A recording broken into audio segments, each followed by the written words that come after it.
जे तरफ़ सां हिते जेको आहे सो एहतिजाजी हिकु वॾी रैली कढी वई वञे जेको ज़ाहिद उमरानी जवाबदार गिरफ़्तारी जे लाइ एहतिजाजी रैली कढी वई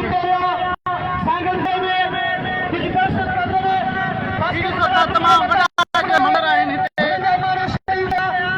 सांगड़ शहर में आवाम उथली पई आहे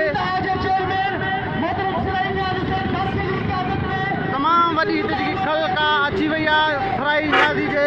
अॻुवाणी करे पई पाकिस्तान ख़ासि कली ताज जे तरफ़ सां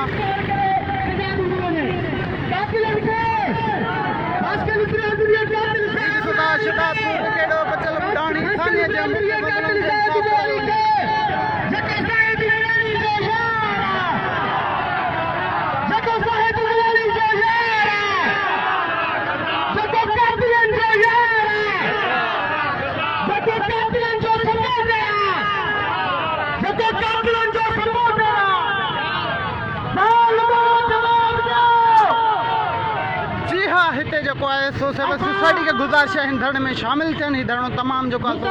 वॾी शिदत इख़्तियार कंदो वञे पियो ऐं प्रेस क्लब ते जेको आहे सो हीउ हुते वञी पंहिंजो एहतिजाजी धरणो जेको आहे सो हुते शुरू करे सघंदा SSP सांगड़ खे हटाइण जो मुतालबो कयो आहे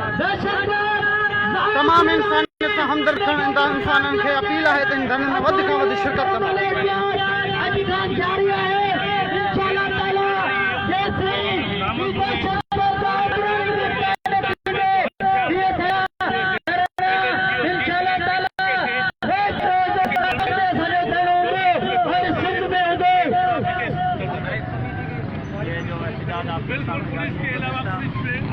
तमाम दोस्तों से यही गुजारिश है कि मेरा जो आपकी आवाज़ चैनल है वहाँ पर आ जाए मैं वहाँ पर लाइव चलाऊँगा क्योंकि यहाँ पर फ्रेंड रिक्वेस्ट भेज रहे हैं 5000 फ्रेंड हो गए तो बड़ा ही मेहरबानी होगी कि आपकी आवाज़ चैनल मेरा है फेसबुक का उस पर आ जाएं मैं उस पर लाइव चलाने वाला हूँ शुक्रिया।